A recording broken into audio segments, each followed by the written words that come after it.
oui, si toi aussi t'as cliqué sur cette vidéo à cause du titre, j'ai fait exactement la même chose. Qu'est-ce que c'est que ce titre?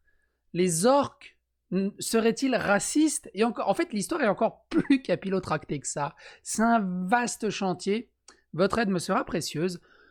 Pour résumer, avant d'aller dans le fond, une personne a fait un énorme article sur pourquoi les orques sont des caricatures racistes. Un professeur de psychologie a dit non, les orques sont pas racistes. Il s'est fait traiter d'apologie d'esclavagisme, de suprématie blanche et d'autres joyeusetés. C'est... Waouh! On parle d'orques. Waouh!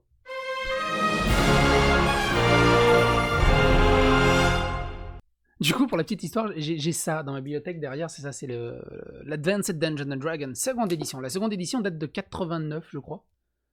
Ça veut dire que, et donc je l'ai eu en 90-91, bon c'est pas moi qui l'ai eu, hein, ça veut dire que j'y ai joué quand j'avais 7-8 ans, la première fois du jeu de rôle papier. J'étais un très gros joueur de jeux de rôle papier.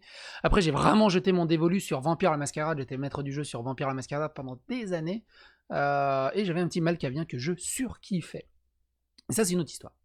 Avant de rentrer dans le vif du détail et pourquoi, du comment le professeur de psychologie s'est fait défoncer par des gens, il faut revenir à l'article de base. L'article de base qui est un petit peu longuet, mais qui est assez intéressant pour tout simplement cadrer le débat et voir où est le problème.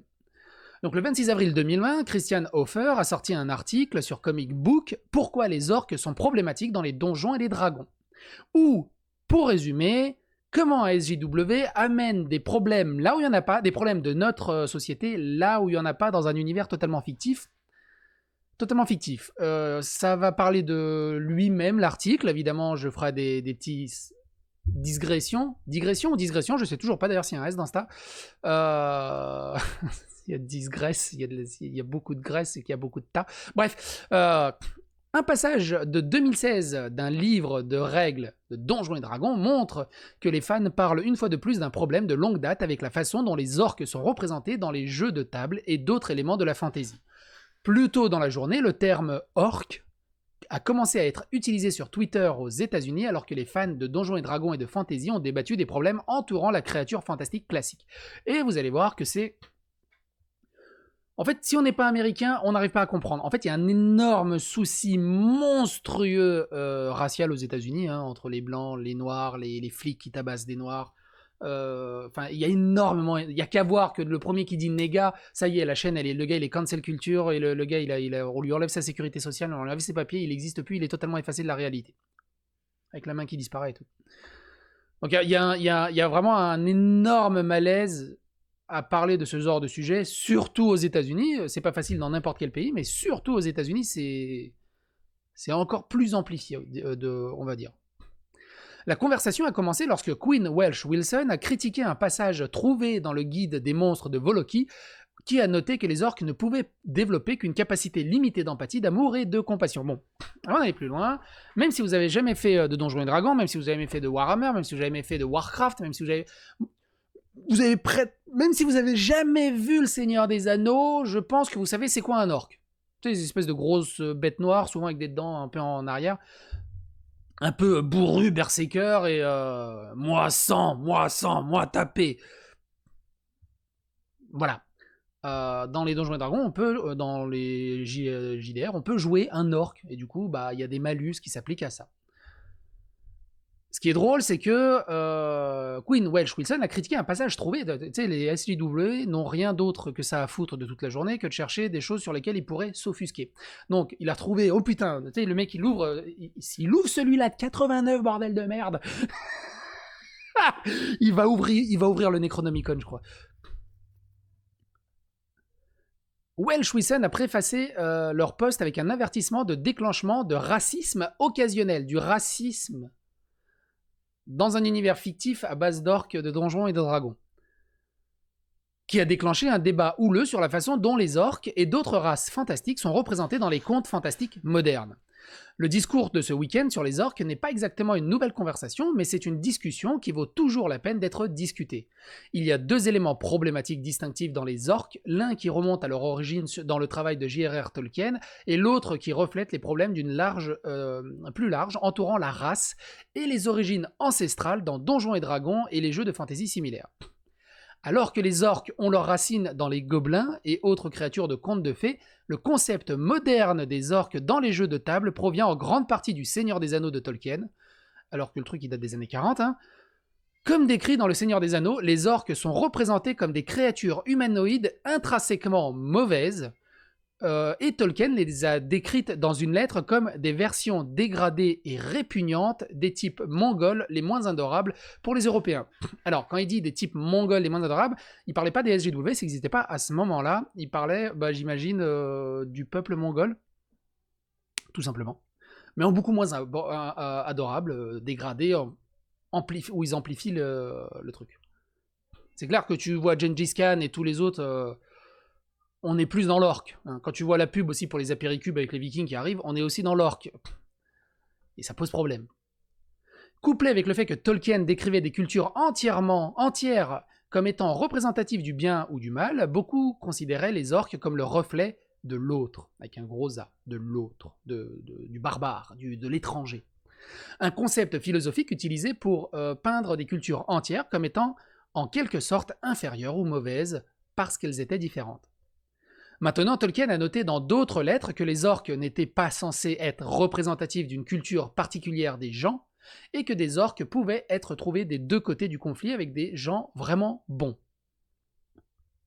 Et quand c'est des gens bons, c'est que c'est bon. Cependant, sa représentation... David, il n'a pas utilisé mais, il a utilisé cependant, c'est un peu moins grave.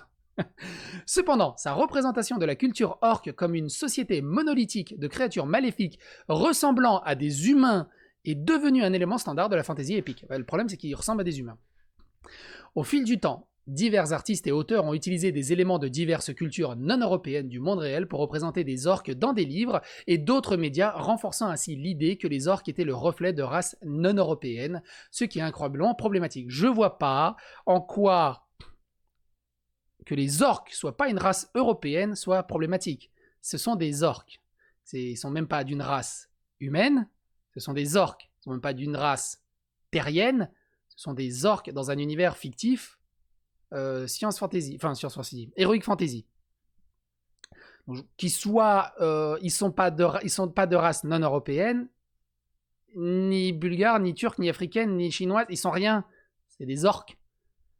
Donc en fait, cette phrase, tu peux la mettre dans tous les pays, elle veut quand même rien dire.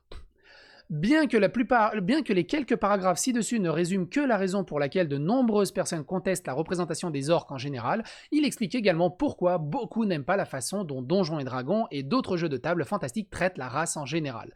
Donjons et Dragons et de nombreux autres jeux de fantasy ont tendance à décrire les races comme des entités monolithiques qui partagent toutes les mêmes caractéristiques physiques et croyances culturelles. Cela se reflète à la fois dans les bonus des scores d'attributs raciaux que chaque race obtient dans Donjons et Dragons et dans tous les JDR et dans tous les RPG et dans tous les trucs d'Heroic Fantasy et plus si affinité évidemment, dans les jeux vidéo et tout, ainsi que dans la façon dont ils sont décrits dans des passages comme celui critiqué par Welsh Wilson.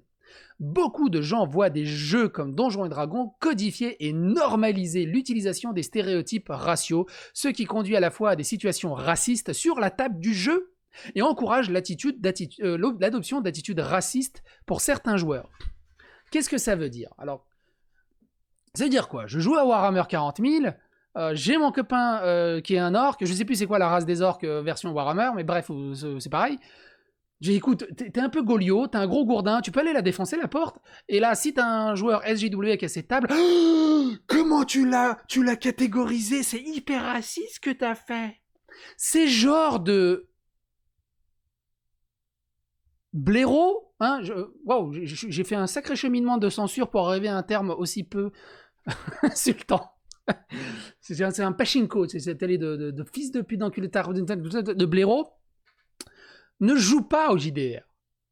Ne joue clairement pas au JDR. Ne joue pas aux jeux de rôle, ne joue pas aux jeux vidéo. Non, ils sont juste là pour s'offusquer. Quel joueur, bordel de merde, ferait ce genre de réflexion ? Bah, ça marche dans les deux sens, hein. Bon, écoute, l'elfe, t'es un elfe. T'es Nyctalope. Et je savais bien que t'étais une Nyctalope. Est-ce que tu peux regarder ce qu'il y a dans la caverne, s'il te plaît, avant qu'on se fasse démonter par des monstres? Et l'autre, oh non, oh, tu l'as catégorisé, c'est raciste, ça y est, c'est une elfe, elle boit dans la nuit. Sérieux, ça tient pas 2 secondes. En fait, tu veux juste le bifler, le mec. Par exemple, un joueur utilisant la race orque trouvée dans le guide des monstres de Volo signifie qu'il prend une pénalité de -1 à son score d'intelligence, ce qui signifie que l'orque de niveau 1 et le plus intelligent sera toujours moins intelligent que l'humain de niveau 1 le plus intelligent. On s'en fout. Parce que, ce qu'il dit pas, trop de balles, l'orque prend -1 en intelligence, mais il prend +1 en force. Ça veut dire qu'un orque de niveau 1 sera toujours plus fort qu'un humain de niveau 1. Et là, c'est pas raciste? C'est débile. C'est justement pour pouvoir construire, et je suis en train d'expliquer c'est quoi le jeu de rôle, c'est justement pour pouvoir construire un système de jeu un système de jeu pyramidal. Attention. Partez pas dans les pyramides de Ponzi. C'est pas pyramidal, c'est quoi? Un système de jeu pierre-feuille-ciseaux, c'est-à-dire que l'orque peut battre l'humain, l'humain peut battre l'elfe, l'elfe peut battre l'orque, c'est force, magie, sagesse. C'est la triforce, quoi. Force, courage, sagesse, plutôt. C'est plus dans ce sens-là. D'ailleurs, vous avez remarqué dans Zelda, c'est toujours Ganon qui a la force. Zelda qui a la sagesse, et Link qui a le courage. Et ce qui est génial, c'est que la force est la plus puissante des 3 triforces, mais qui peut exploser la sagesse et exploser le courage. Mais si la sagesse s'allie au courage, ils explosent la force. Je trouve ça tellement beau. Zelda est tellement plus philosophique qu'on veut le croire, mine de rien. Bref, tout ça pour dire que oui, il y a des malus et des bonus. C'est le principe du pierre-feuille-ciseau de quand tu construis un bordel. C'est pour ça qu'aussi, je sais pas si vous avez remarqué, j'aimais une hypothèse, mais ça vient de me traverser l'esprit, là, comme une balle de sniper. Avant, dans Morrowind, Oblivion ou d'autres JDR, tu pouvais jouer un mage et t'étais dans ton mage, t'avais tes bonus, tes malus en fonction de ta race, t'avais ton Khajiit qui était en fonction des bonus et des... Voilà. Et quand tu regardes dans... Peut-être pas Skyrim, remarque, c'est tellement vieux Skyrim, mais quand tu vois dans les JDR maintenant, ça commence à se perdre. C'est-à-dire que n'importe quelle race peut enrober et faire n'importe quel rôle, n'importe quel métier. Et que même si tu prends un, genre, je sais pas, je dis au hasard, un Khajiit, il peut avoir la même force qu'un humain.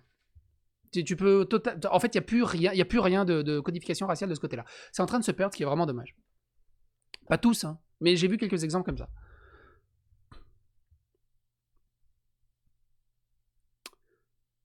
Lorsque l'on traduit dans des discussions réelles sur les races, oui, donc lorsque l'on traduit dans des discussions réelles sur les races et la culture, on peut facilement affirmer que cela pousse à un point de vue incroyablement raciste et dépassé. Oui, tu prends n'importe quoi, tu prends Star Wars, t'enlèves Dark Vador, tu mets, je sais pas moi,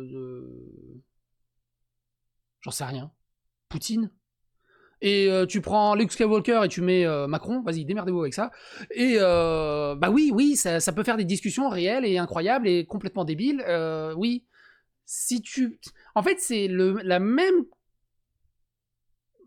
biais de... J'ai pas les termes techniques. C'est le même biais de confirmation que les mecs qui vont le choper une raie et regarde, elle est contente, la raie. Oui, la raie, elle a une petite bouche anthropomorphe en dessous et t'as l'impression qu'elle est contente. C'est pas parce qu'un chien fait qu'il est heureux.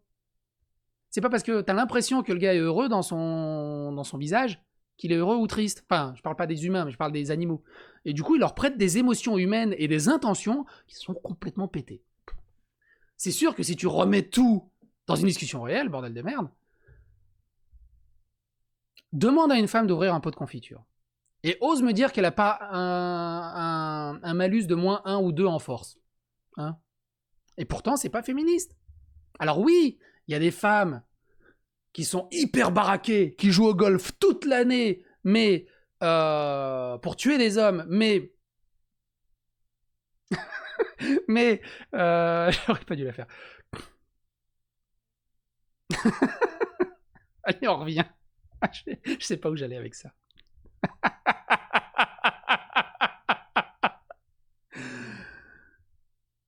Bien sûr, de l'autre côté, bien sûr, l'autre côté commun à tout cela est que les orques, les nains et les elfes et les autres races fantastiques ne sont pas réels et qu'ils ne sont pas censés être représentatifs des cultures ou des races humaines. Mais la nature même de Donjons et Dragons en tant que jeu brouille les frontières entre réalité et fiction.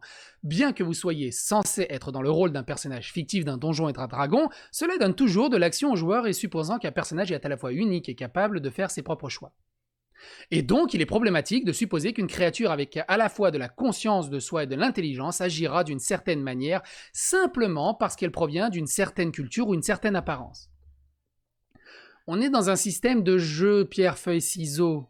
Si tu peux plus enfermer un rôle, une race dans un carcan, il n'y a plus de système de jeu. Si d'un coup ton elfe peut porter des clémores et haussir des dragons aussi facilement qu'un humain ou qu'un berserker ou qu'un orc, il y a un problème et ton système de jeu ne peut pas tenir debout.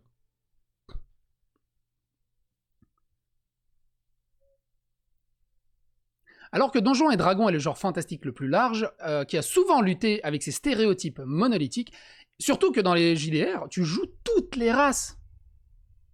On fait des équipes à partir de toutes les races. Elfes noirs, orques, ents, enfin tout. Hommes, femmes, dans les deux sens. Je crois que les JDR, c'était un des trucs les plus ouverts qui soit. Moi, j'adorais jouer une guerrière femme. J'avais un copain qui adorait jouer un loup-garou albinos imberbe dans l'édition de loup-garou. C'est putain, j'ai des souvenirs qui me remontent. Bref, on faisait tout. Une ouverture d'esprit incroyable. Il convient de noter que deux des livres de référence les plus récents de Donjons et Dragons ont offert aux joueurs des règles alternatives pour les orques qui ne les obligent pas à subir de sanctions raciales. Ils étaient obligés d'adapter. Pour éviter d'offusquer les SJW. Oh putain, ça rime.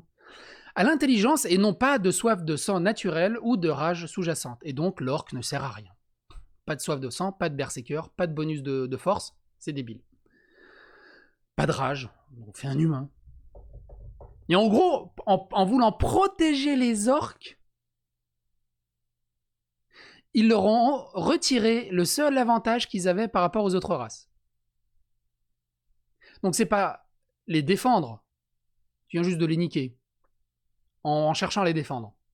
Et je crois que ça résume extrêmement bien tous ces gros SJW extrémistes sur la toile qui vont aller défendre quelque chose parce qu'ils trouvent que c'est raciste, et en fait ils vont tellement le défendre de travers et tellement connement qu'ils vont plus lui faire du tort qu'autre chose. Je sais pas si je m'exprime bien, n'hésitez pas à le dire dans les commentaires, mais n'hésitez pas franchement à me corriger là-dessus, je peux dire beaucoup de conneries, comme d'habitude, évidemment. Mais alors, cette option demeure, la discussion de ce week-end montre qu'il reste encore beaucoup de progrès à faire. Et donc, ça fait un peu long, mais l'autre article est un peu plus petit. Donc, le professeur de psychologie Chris Ferguson, accusé d'esclavage, d'apologisme et de suprématie blanche pour avoir fait valoir que les orques ne sont pas racistes. Ça date du 2 mai, ça date d'hier. Chris Ferguson, le professeur de psychologie à l'université de Stetson, est l'auteur d'un article dans le Psychology Today où il soutient que les orques ne sont pas racistes. Parce qu'il y a eu une discussion suite à l'autre article où ils ont dit « mais les orques sont racistes ».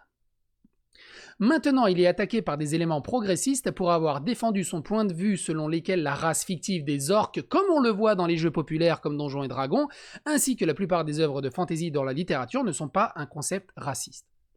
La semaine dernière, des éléments de la culture nerd progressiste. Alors, ce que je savais pas, c'est apparemment aux États-Unis, la culture nerd, et surtout les jeux de rôle, c'est incroyablement politisé.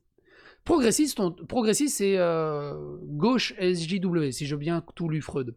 On tentait de décrire les orques comme racistes. Beaucoup ont appelé ces éléments pour ce qui était une projection évidente de leur part pour faire de telles comparaisons sauvages. Mais écoute, c'est tellement évident que c'est des racistes, les orques, bordel de merde. Ouvre tes yeux, sois à peu près progressif. T'es vraiment qu'un con de droite qui vote Trump. Ouais, c'est ce genre de commentaires, en fait. Dans les orques. Pour les orques. Dans du JDR. Le docteur à force de boire de l'eau avec de la mémoire de l'eau dedans, j'imagine. Le docteur Ferguson a également répondu à la description en écrivant un article dans Psychology Today avec le titre « Non, les orques ne sont pas racistes ».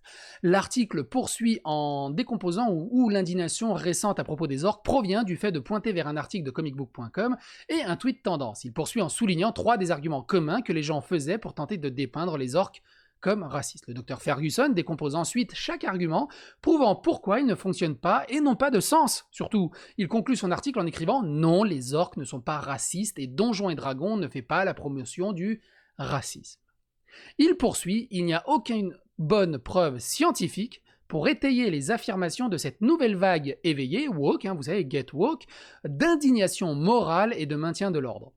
Il ajoute il y a des réels problèmes liés aux inégalités raciales et raciales sur lesquels nous devons travailler aux États-Unis et dans le monde, mais en ce qui concerne Donjons et Dragons, essayons d'éliminer les entrepreneurs moraux, les SJW, de la société du mieux que nous pouvons et revenons au jeu. Ça reste un jeu. Et des mécaniques de jeu.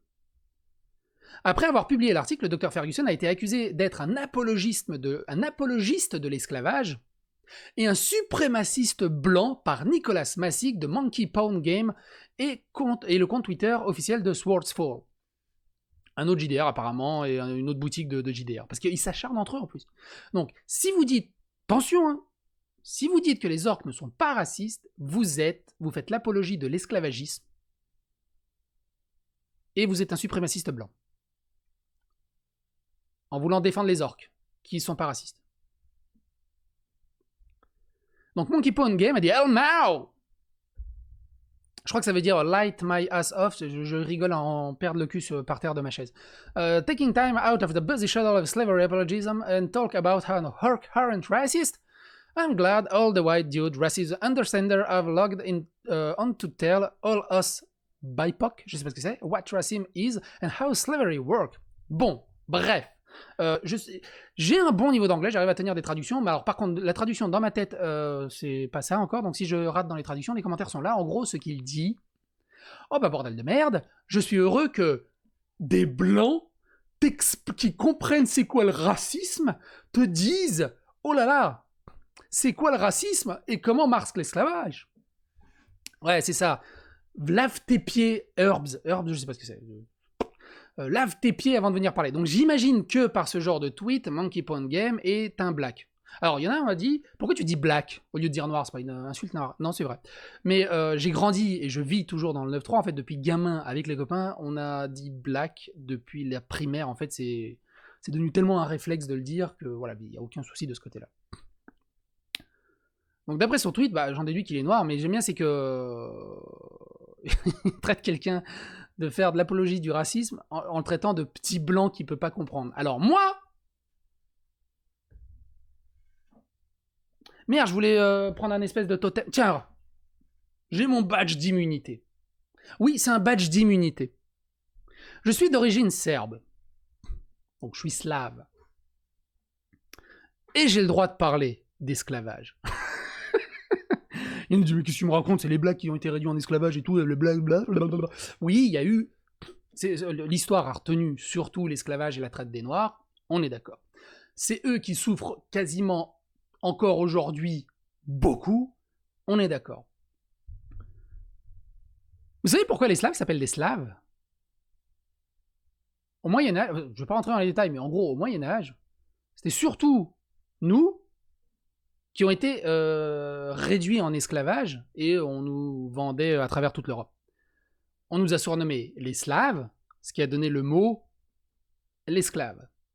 Et d'ailleurs, slave en anglais, slave, pour slavery, slave, les Slaves, le peuple slave, c'est le peuple slave qui a donné le mot esclavage. Donc, on a été esclavés partout. Donc voilà. Donc c'est pour ça, j'ai un petit totem d'immunité.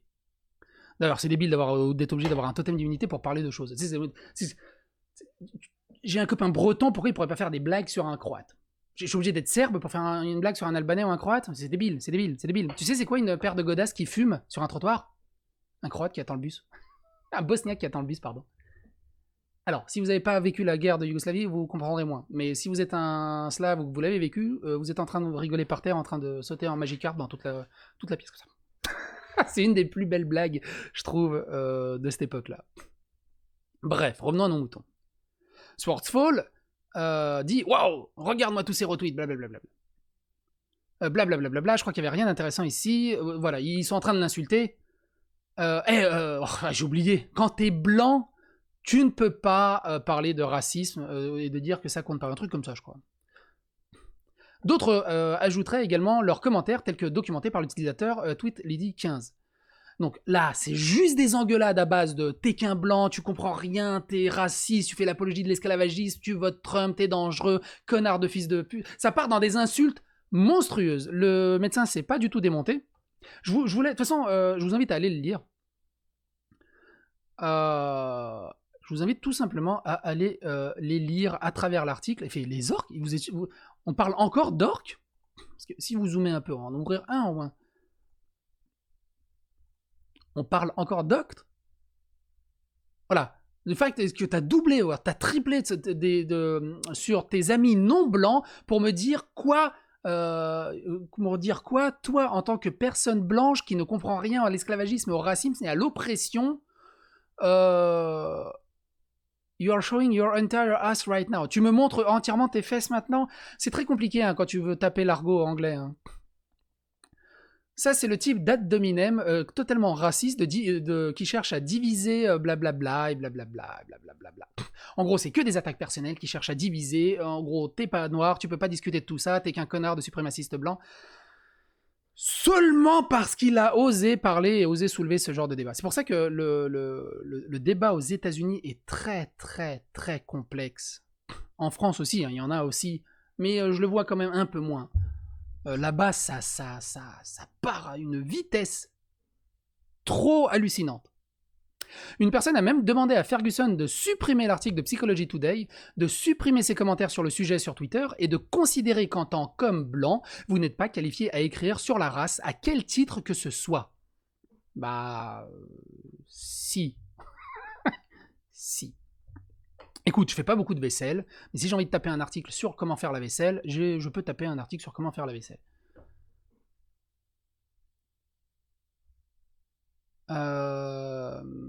Oui, donc ça c'est celui-là.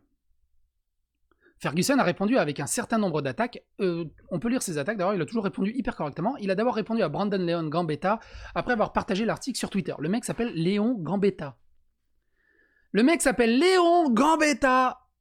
Et il insulte dans tous les sens, il comprend rien à la vie et tout, mais... étudie un minimum ton nom. Bordel de merde, tu fais honte à tes ancêtres. Il a écrit... Et nous avons la réponse inévitable qui va directement à l'ad hominem, à l'attaque personnelle. Essentiellement, l'argument est que je soulève des préoccupations dans d'autres articles qui ne sont pas conformes à l'idéologie. C'est exactement ma préoccupation avec la rigidité de la pensée woke. Le truc, c'est que j'ai fait une récente vidéo sur les ovnis, et c'est toujours pareil. Il y a deux cas. C'est toujours pareil. Les gars qui t'attaquent ad hominem, donc personnellement, t'es qu'un blaireau, connard, tu cherches à débunker, tu crois pas aux ovnis, bordel, regarde ça, il y a mémoire de l'eau, le spiritisme, faire des pyramides, blablabla. Alors, il y a un truc où je me suis mal exprimé dans cette vidéo, c'est oui, c'est pas que je crois pas aux ovnis, les ovnis existent par déduction logique. Un ovni, c'est un objet volant non identifié, un truc qu'on sait pas ce qui se passe quand ça passe devant un truc, c'est un ovni. Quand je dis ovni dans la vidéo, c'est dans l'ovni dans la version de Nicolas Augusto, ce qui sous-entend lui, c'est-à-dire des aliens à bord des ovnis qui viennent nous rendre visite. Et tous les chercheurs d'ovnis, faut être con, mais si vous cherchez des ovnis, c'est que vous cherchez des aliens. Vous cherchez pas parce qu'il y a une mouche qui est passée devant une caméra, un ballon sonde ou n'importe quoi. C'est que vous cherchez des aliens. Et quand tu regardes à chaque fois que les gens parlent d'ovnis, ils vont te parler de spiritisme, de mécanique quantique, de la révélation des pyramides et de tous les fantômes et tout ça. Et aussi ils vont te ramener vers d'autres charlatans, des bouquins et... Oui, les ovnis existent. Oui, mais c'est pas des aliens qui te rendent visite. Deuxièmement, je crois aux aliens. Je crois à la vie extraterrestre. C'est obligé avec des milliards de galaxies, il y a forcément une vie extraterrestre quelque part. C'est obligé. Mais non, il n'y a pas d'aliens qui visitent la Terre et qui s'est caché par les gouvernements. La NASA, dès qu'elle trouve une molécule d'eau, fait une conférence mondiale pour expliquer qu'elle avait dit, t'imagines s'ils avaient trouvé un virus, un organisme vivant. Faut arrêter les conneries. Donc oui, les aliens existent. Là-bas. Regardez l'exoconférence d'Alexandre Astier, il explique tellement bien pourquoi nous ne pourrons jamais, jamais être visités par des aliens.